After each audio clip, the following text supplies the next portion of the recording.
Hi, my name's Elle. I'm the test engineer here at PCS. So my dad is an engineer, so the house is always filled with bits and pieces on the dining table where they shouldn't have been. And then I was very lucky to have a really good science teacher at school, and I think they were a major part of getting me into science. So I studied chemistry at university.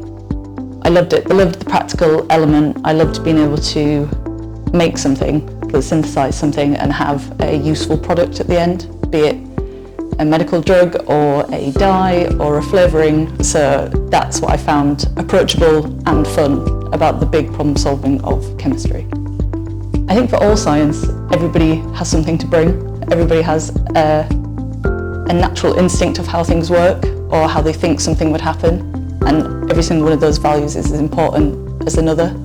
People who have studied it for a while and who are good scientists just have more experience, but they would support and encourage those new ideas and bring them in. So many areas of science are multidisciplinary, and someone who is an engineer or a chemist may see something in two completely different ways, but it may be a combination of the two which is the solution to the problem.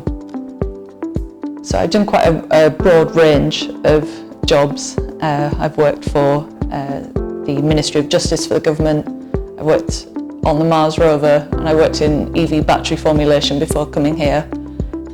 I think sometimes it can be looked on as a negative, doing a broad range of professions, but personally I think it's given me a lot of interpersonal skills and adaptability, and I think it's really built sort of like a professional resilience, and I've been very lucky that I have found that in all my roles. But it's really bolstered my confidence in asking questions and communication, and when it can be reciprocated, like it is here at PCS, it's, you know, that I think that's when you really progress as a professional.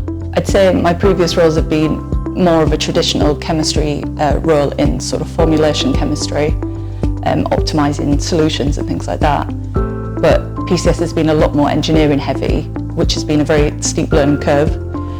But I've really, really enjoyed it. A lot of people know what tribology is, but they don't know what tribology is. I think we instinctively know a lot about friction, and then it was great to link the theory and the machinery behind it to quantify it and give it a number and build understanding. So it was approachable. It was something I could quickly wrap my head around. It often is more male dominated, but I think things are improving.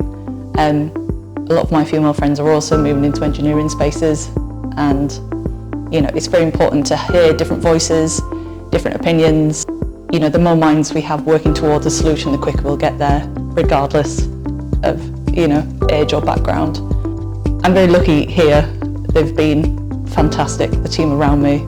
They've actively, not even passively, but actively helped me learn the theory and have been unbelievably patient. I really do feel like I have a voice here, and people take my opinion seriously and my suggestions are implemented, and I've been able to make a difference. At PCS we do quite a lot of outreach, so that is education for what tribology is and what friction is at a high school level. We also sponsor a group of sixth form girls in the EDT Engineering Trust, where we give them a difficult real-world problem, and they have to work together to come up with a solution. And this is to really give young adults, especially women, the insight into what industry actually looks like and what it is to work in an industrial engineering lab. I'm a very practical, I really like being in the lab. I'm not much of an office person, so being able to learn mechanical engineering, some electronics, tribology, on top of chemistry has been, yeah, I've really, really enjoyed it. My favourite rig, EHD High Speed. Love the pretty colours you get on a map image. Well, I feel like I've worked with a lot of chemical analysis equipment, and often it's, you put a solution into a big grey box and you get a graph at the end. With this, it's live, it's an image, it's a visual. You can actually see science in action, and which you don't often get to see in analytical equipment, and you can interact with it live, you can change things and see how that affects it, and that instant visualization of science and tribology I think is really special. From the customer support side, I also do quite a lot of business development work, so this is understanding new areas which maybe don't use a lot of tribology at the minute but could benefit from it. So we do lots of strange testing and unusual conditions to see if we can help people in that sense as well. A lot of our work, and it is increasing, is in soft tribology, so that is a lot lower pressures, a lot lower contact loads, such things as in the biomedical fields and in cosmetics and food and drinks. So tribology is very broad and goes into a lot of disciplines. They haven't bribed me. It is really good to work here. I really enjoy it.